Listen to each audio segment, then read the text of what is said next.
Welcome back. Those numbers flashing on your screens there. NDA at 295 leads the INDIA at 229. But the more important number is the one above that. BJP at 239 leads Congress at 96. Let's leave the Congress's number aside. That BJP at 239 is a number that everyone will be watching very, very closely. We have, of course, Amitabh Tiwari joining us here in the studios, and we also have Pawan Verma joining us online. Pawan, what's the sense you're making of the trend so far? It seems a fascinating contest, and it's something that's going to go down to the wire. Many thanks. In my view, let us reserve final judgment for a little, because when things go down to the wire, every last round matters. But having said that, I think some things are very clear. And I had written about it extensively and spoken about it earlier, that somewhere there is a basic gulf between the stock market and the people of India. And the BJP campaign was faltering on 3 or 4 or 5 very major issues, notwithstanding the personal popularity of Mr. Narendra. The first was that the Mandir issue had peaked a little. In fact, had peaked. Second was the constant Hindu-Muslim rhetoric was having diminishing returns. The third was that the elimination of the BJP almost, because even the manifesto is called Modi Ki Guarantee, created a certain alienation in the party itself, including with the RSS cadres.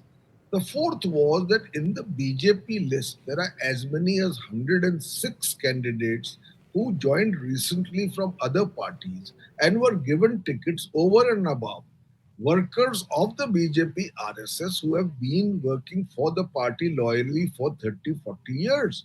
So it created resentment, even though some of them may win. The fifth was that perhaps the perception of targeted vendetta against leading politicians was being counterproductive for the BJP.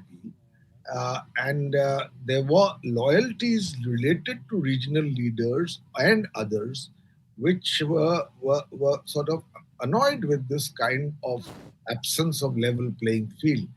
The last was, and this is important, the last was that there are very legitimate grievances on the ground, notwithstanding some of the achievements of the Modi government. I mean, unemployment, price rise, inequality, and rural distress. And I think the BJP did not quite address some of its achievements into the manner in which it should have. And the Prime Minister reduced himself to a polarization strategy. Right. Which left...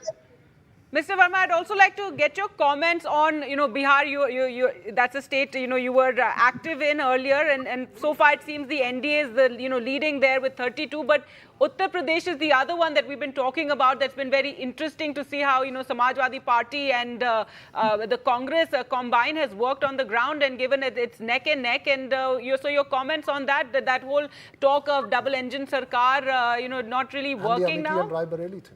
No. Simply said, in Bihar,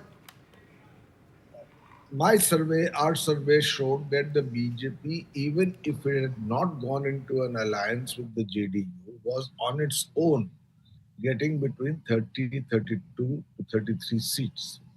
Having given 16 seats to the JDU, there was an element of doubt whether the JDU would be able to win its 16 seats, but there was no doubt about the 17 seats that the BJP would win, which it will probably win all. Now, if the JDU riding on the coattails of the BJP gets about 9, 10 out of its, and then you have the other members of the alliance, including the Chirag Paswan, the number has come to roughly the same. So the BJP number has not gone down, but the NDA number has gone down by 6 or 7 because last time they got 39. As far as UP is concerned, the two real shockers in this election, if these trends hold, Yes, those health are warnings. Yes. UP and West Bengal. Yes. In UP, nobody expected that while there could be some hemorrhaging of the BJP's number of seats, that it would go down so appreciably below 60. Since you mentioned And that point, gives since you